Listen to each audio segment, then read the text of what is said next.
Is it time to reveal your real magic and become seen, known, and valued?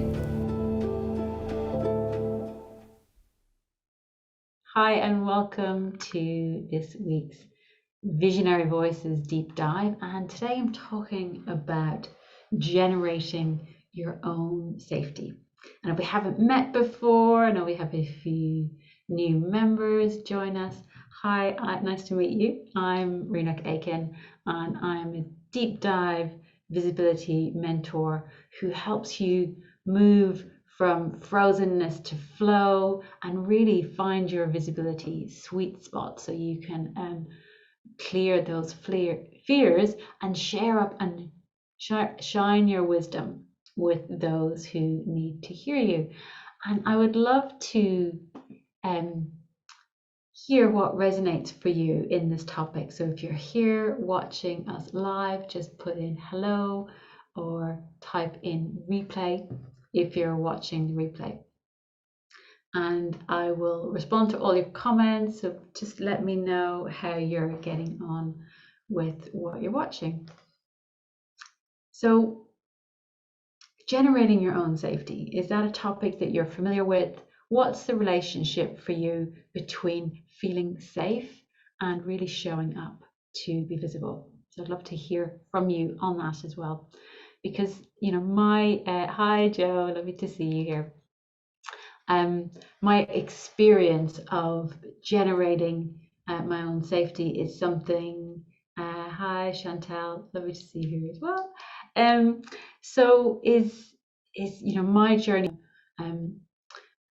Hi Jenny, nice to see you here as well.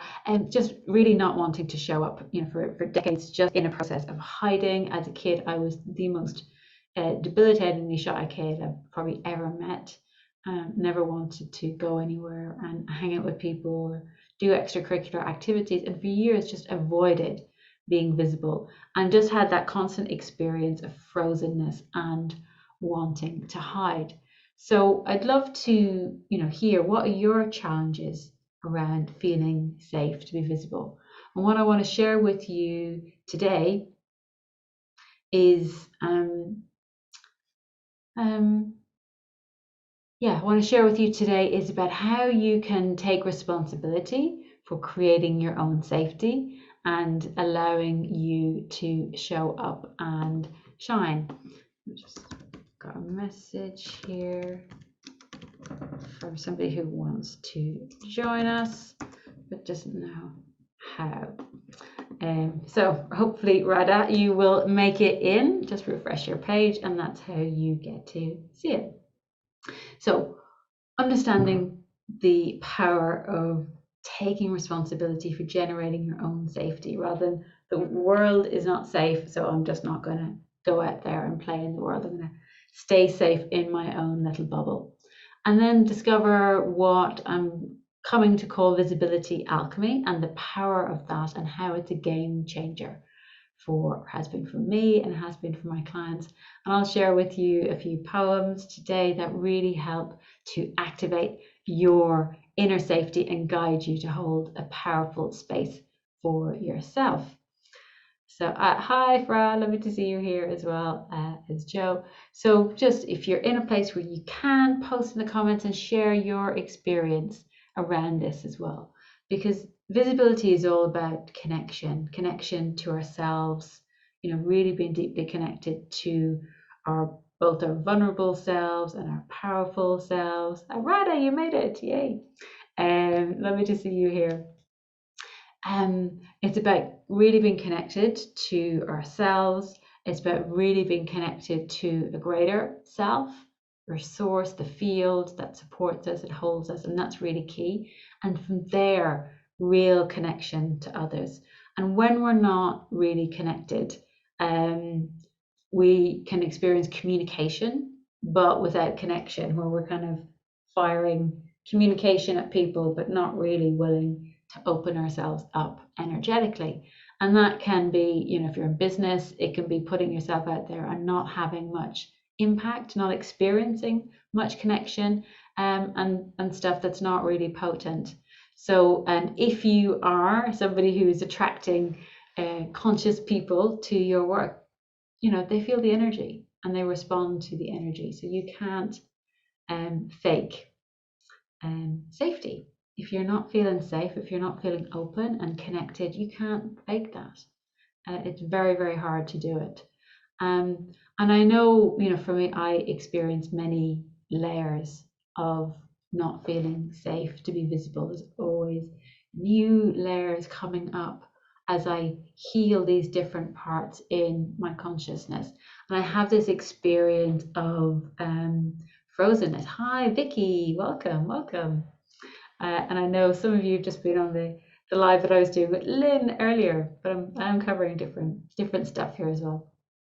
But it's hard to shift from that frozenness into that flow. That's feeling connected to yourself and source and others. It's a beautiful place to be. But when you're in the opposite, it's like, oh gosh, I don't feel safe. I'm all frozen. Pushing doesn't work. It just doesn't shift it. It actually just makes it worse. And, you know, we have so many layers of connection that can come up as we step up and out at the next level. So, and where we're not connected to the scared parts of us and sometimes the traumatized parts of us, they are active in our unconscious because we're not connecting up our conscious awareness to what's in our unconscious. And the unconscious can drive the bus. You know, our unconscious is used to operating on an involuntary level, and it's just like, don't worry about it. I got this. I'm taking care of this. You know, you don't have to, conscious mind, you don't have to worry about it. And then it's like, but actually, that's not consciously. That's not what I want at the moment. So we need to bring them into consciousness to create a connection. That's why it's all about connection with these unconscious parts, these frozen parts, and bring them on board and bring them with us. So then they're with us, but they're not driving the bus. So this is why taking responsibility for generating our own safety is so important. And I'll just share a very short poem with you here. I'd love to hear what you're resonating. Pauline, I'm listening. Okay, you're welcome, Pauline. Lovely to see you. So yeah, a little poem here about the impact of safety for opening up. It's called It Felt Love by Hafiz. How did the rose ever open its heart and give to the world all of its beauty? It felt the encouragement of light against its being. Otherwise, we all remain too frightened. How did the rose ever open its heart and give to this world all of its beauty? It felt the encouragement of light against its being. Otherwise, we all remain too frightened. And I love this beautiful little Hafiz poem because it normalizes that, you know, without this encouragement of love and of light and of presence and tenderness, we do remain too frightened. And, you know, we don't blossom and open naturally like a rose to give ourselves this fragrance. So there's a client I was working with recently who, you know, was struggling with visibility, and one of the stories that we uncovered was an experience at high school where she was, you know, going to get on a team, and she really wanted to get on this team, and she was helping all of her friends to, you know, rehearse and prepare and practice so that they would pass the trials and the auditions to get on this team. And all of her friends got on and she didn't. And it really was a very, you know, traumatic experience for her. She kind of shut down and she withdrew, you know, not just from that activity, but from all of those friends as well, because she felt so, you know, ashamed, and she felt the world wasn't supporting her.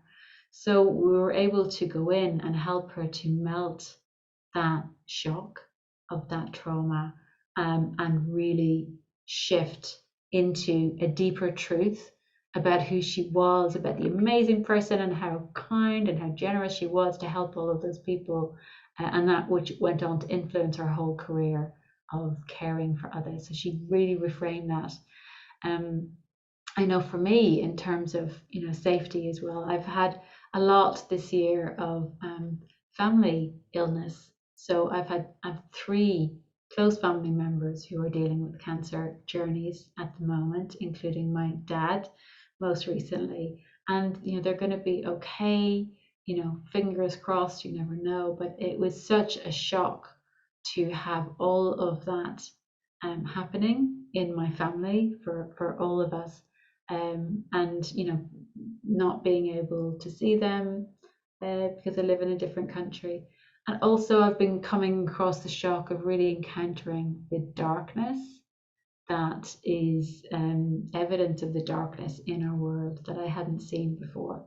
And it's really, there's been a lot of coming into contact with things where I kind of felt a bit like Neo in the Matrix, waking up after having taken the red pill and what's going on.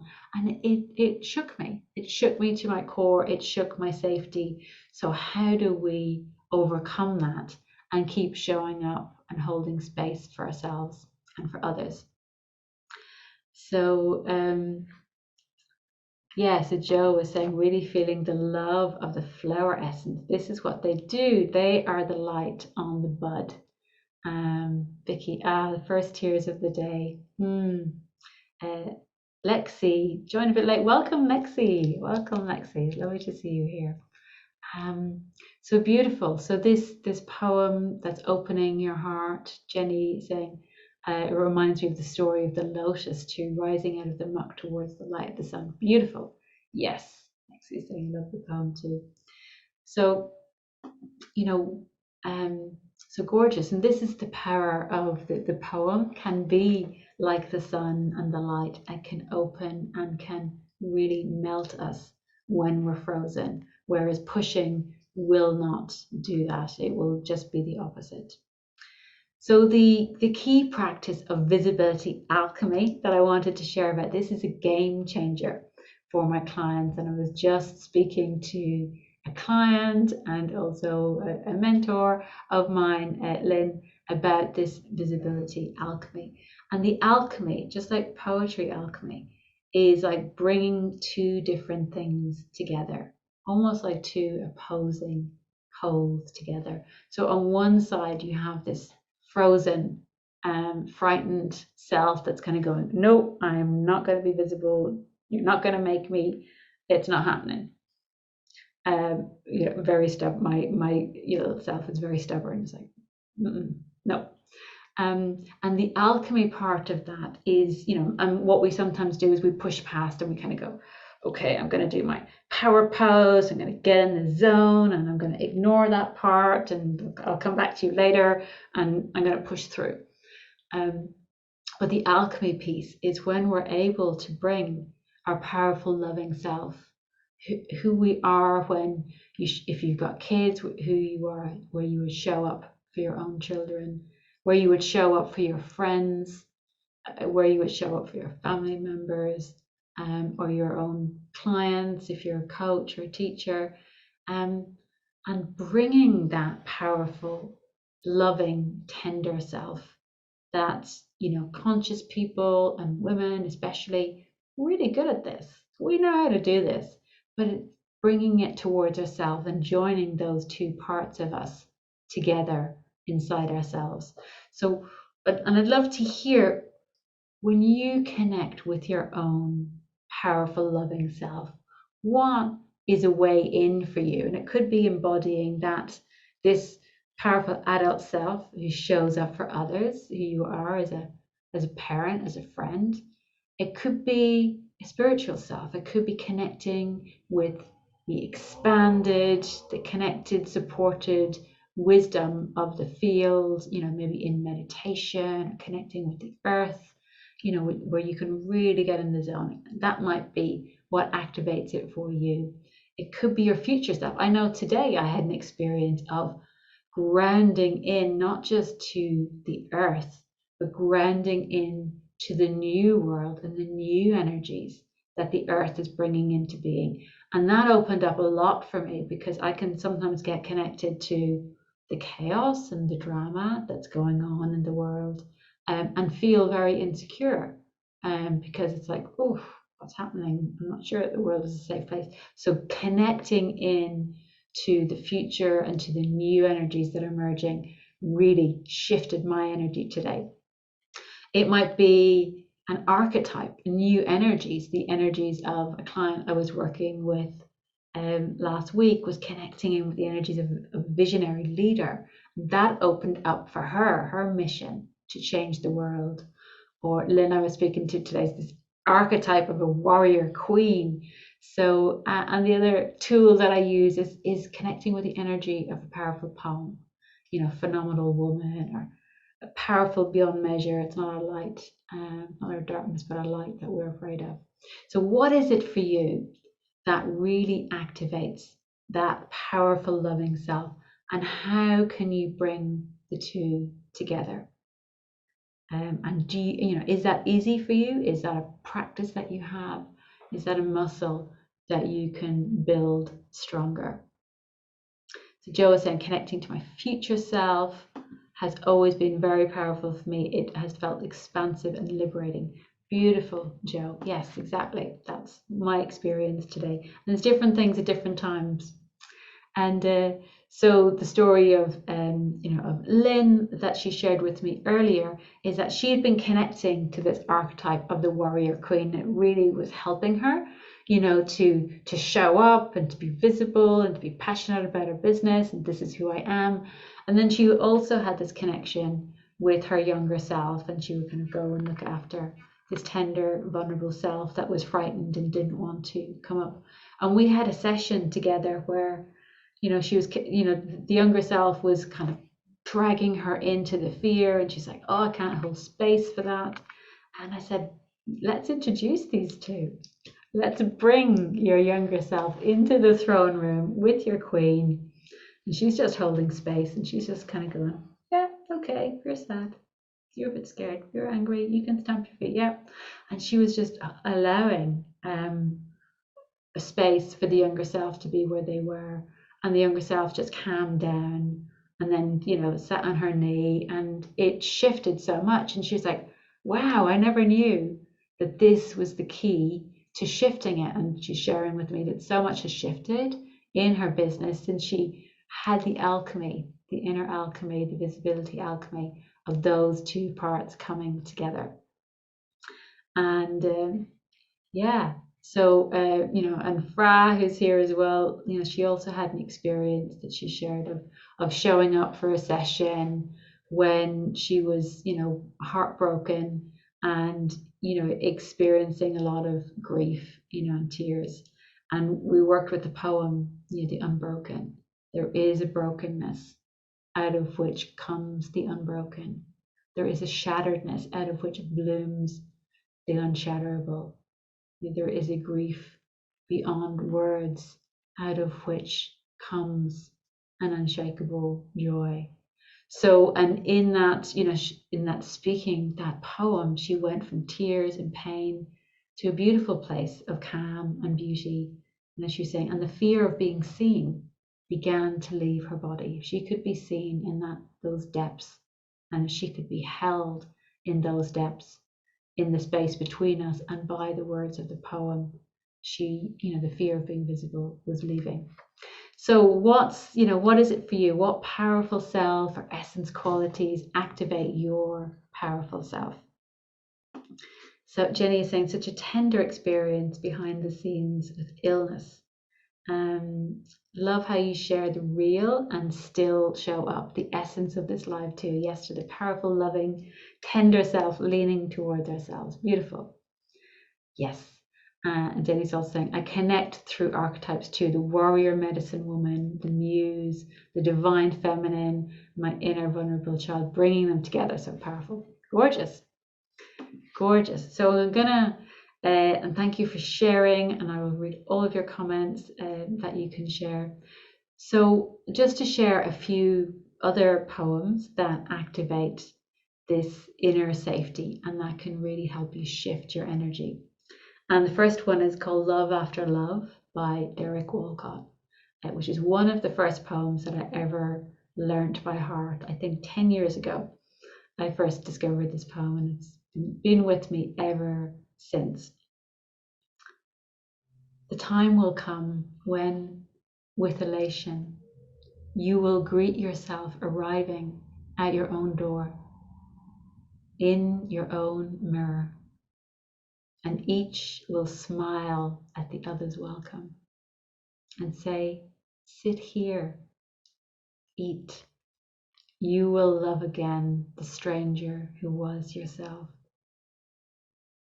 Give wine, give bread, give back your heart to itself, to the stranger who has loved you all your life, whom you ignored for another, who knows you by heart.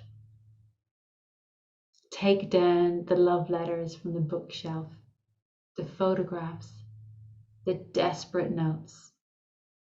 Peel your own image from the mirror. Sit. Feast on your life.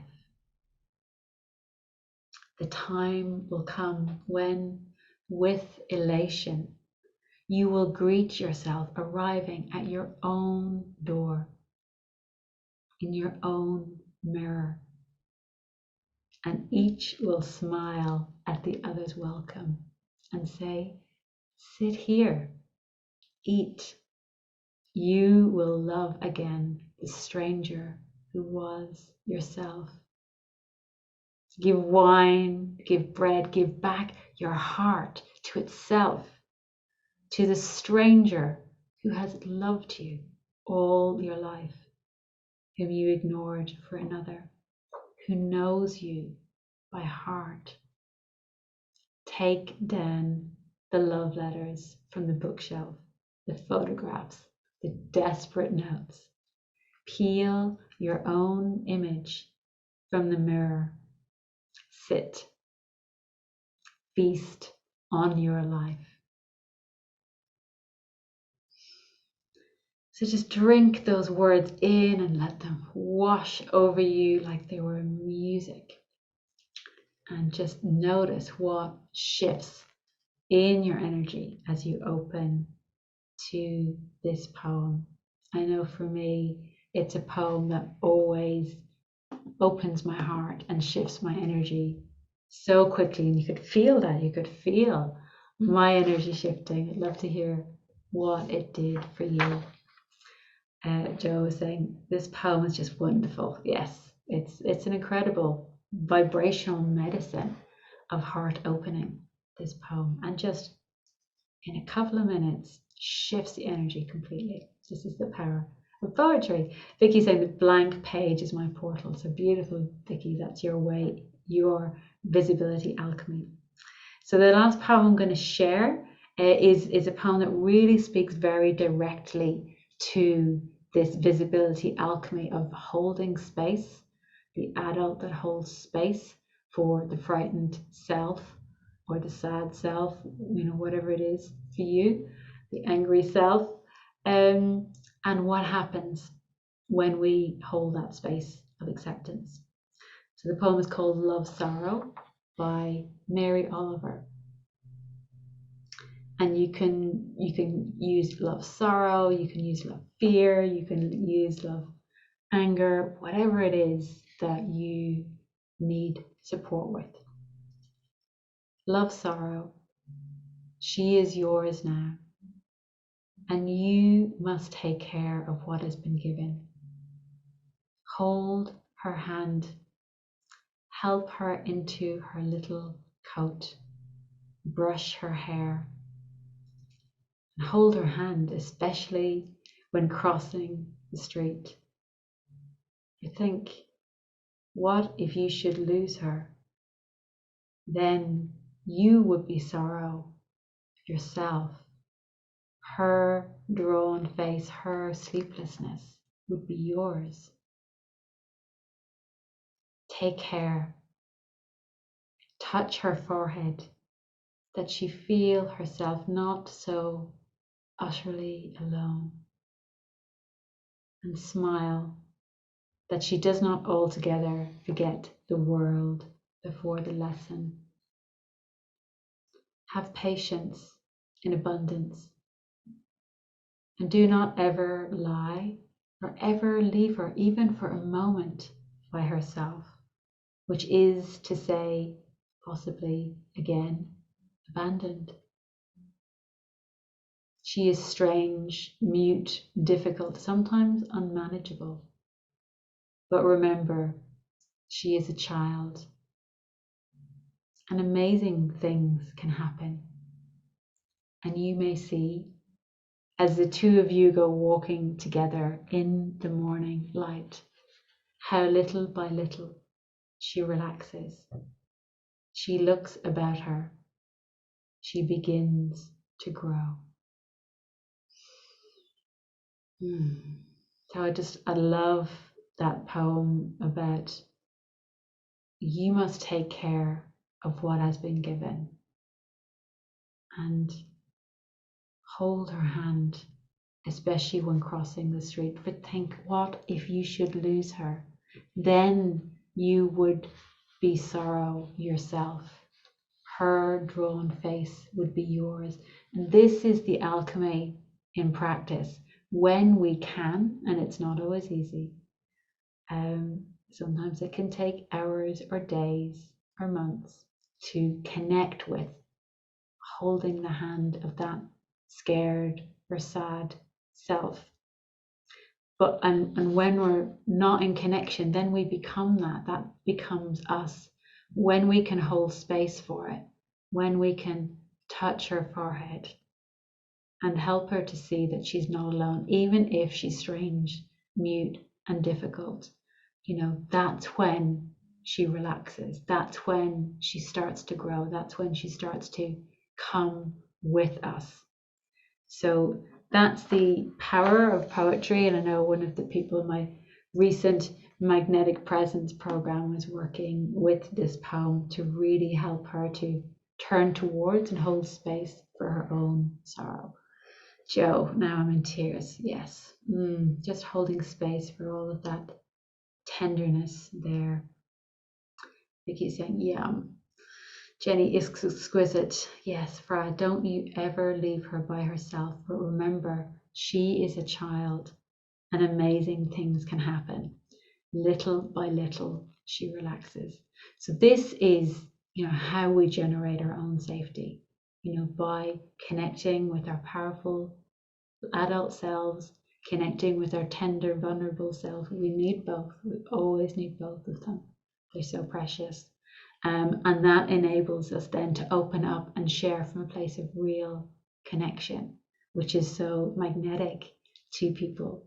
So if you'd love to go even deeper into this, join me. I know many of you are already for the Poetry Breakthrough Experience 5-day challenge next week, because we'll be doing this deep poetry alchemy work every day, specifically around the theme of igniting your visibility. We're starting on Monday, the 11th of October. So if you haven't already, I will just share the link here in the comments. And if you have registered and you're excited about it, please share the magic with others. I would love to share this message with as many people as we can reach, because I really feel this is key. There are not many people talking about this. This is so powerful.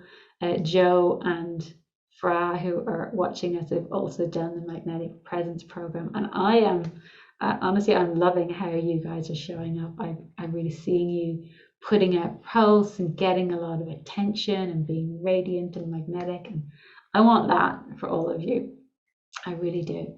So I won't go into the details of the challenge. You can see on the link there, but I'm walking you through the key stages of visibility breakthrough over each of those 5 days, starting on Monday. Do sign up. Even if you can't watch it live, we'll be going live at 2 p.m. Europe, 1 p.m. UK each day. There will be replays. There will also be a replay page, so you don't even have to get onto Facebook, but just join us, and I'll be sharing lots more beautiful poems and stories and insights about how you can show up. So, Joe, your work is so wonderful. Thank you so much. Radha, I hope to join sometime. Next week's not possible. Have fun, lots of other connections. I know you're doing your teaching next week, Radha. Good luck with that. Jenny, little by little she relaxes. Yes, I can relate so much to this. Thank you for sharing. Look forward to the challenge. Okay, beautiful. So I hope to see you next week. And in the meantime, have a beautiful rest of your day and rest of your week. Bye for now.